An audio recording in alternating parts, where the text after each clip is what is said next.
کیا آپ نے کبھی سوچا ہے کہ صدیوں سے مضبوط رومی سلطنت کس طرح ٹوٹ پھوٹ کا شکار ہوئی؟ آج ہم عظیم رومی سلطنت کے زوال پر روشنی ڈالنے جا رہے ہیں۔ مزید برآں ہم اس زوال کے پیچھے حقیقت کو جاننے کی کوشش کریں گے۔ ایک ایسے ملک پر حکومت کرنے کا تصور کریں جو 3 بر اعظموں پر پھیلا ہوا ہو۔ رومی سلطنت اس قدر بڑی تھی کہ اس کو مؤثر طریقے سے چلانا کافی مشکل تھا۔ دور دور تک پھیلی ہوئی زمینوں کے ساتھ ہر چیز کو مؤثر طریقے سے قابو میں رکھنا واقعی مشکل تھا، خاص طور پر جب پرانے زمانے میں رابطے کے طریقے بہت سست اور مشکل تھے۔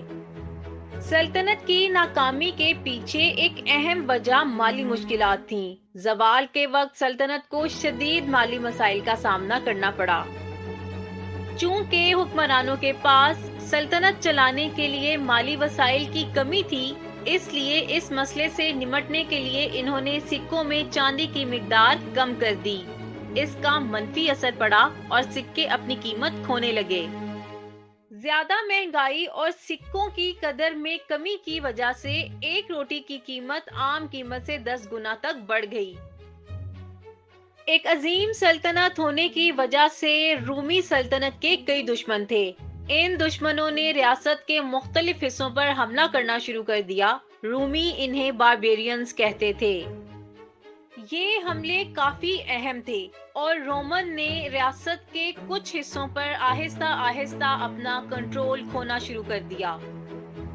وقت گزرنے کے ساتھ ساتھ روم کے اپنی شہریوں نے فوج میں شامل ہونا چھوڑ دیا۔ چنانچہ سلطنت کو باہر سے سپاہیوں کی خدمات حاصل کرنا پڑی، جنہیں کرائے کے سپاہی کہا جاتا تھا۔ لیکن یہ سپاہی ہمیشہ روم کے وفادار نہیں تھے، وہ تنخواہ لینے میں زیادہ دلچسپی رکھتے تھے اور روم کی حفاظت سے انہیں کوئی سروکار نہیں تھا۔ رومی سلطنت ایک معتبر حکمران کے لیے جدوجہد کر رہی تھی۔ کبھی کبھی ایک سال میں کئی حکمران بدلے گئے۔ حکمرانوں کی اتنی تیزی سے تبدیلی کے ساتھ کچھ بھی کرنا یا سلطنت کے بڑے مسائل سے مؤثر طریقے سے نمٹنا مشکل تھا۔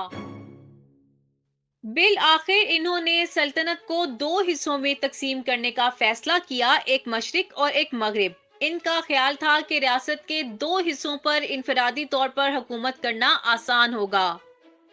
اس سے کچھ ترقی ہوئی اور مشرقی سلطنت، جسے بازنطینی سلطنت کے نام سے بھی جانا جاتا ہے، تھوڑی دیر تک قائم رہنے اور ترقی کی منازل طے کرنے میں کامیاب رہی۔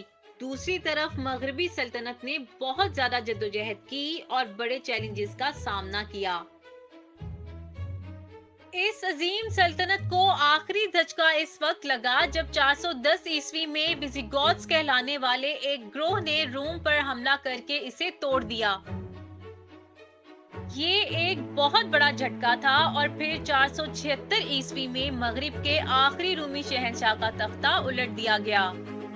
اس کے بعد کسی شہنشاہ کے بغیر مغربی رومی سلطنت کا باضابطہ طور پر خاتمہ ہوا۔ عظیم رومی سلطنت ختم ہو چکی ہے، لیکن حقیقت میں یہ قوانین، قدیم تعمیرات اور یہاں تک کہ ہم جو زبان بولتے ہیں کی شکل میں اب بھی موجود ہے۔ ہماری زبان میں اب بھی رومن دور کے بہت سے الفاظ شامل ہیں۔ اس ویڈیو میں ہمارے ساتھ شامل ہونے کا شکریہ۔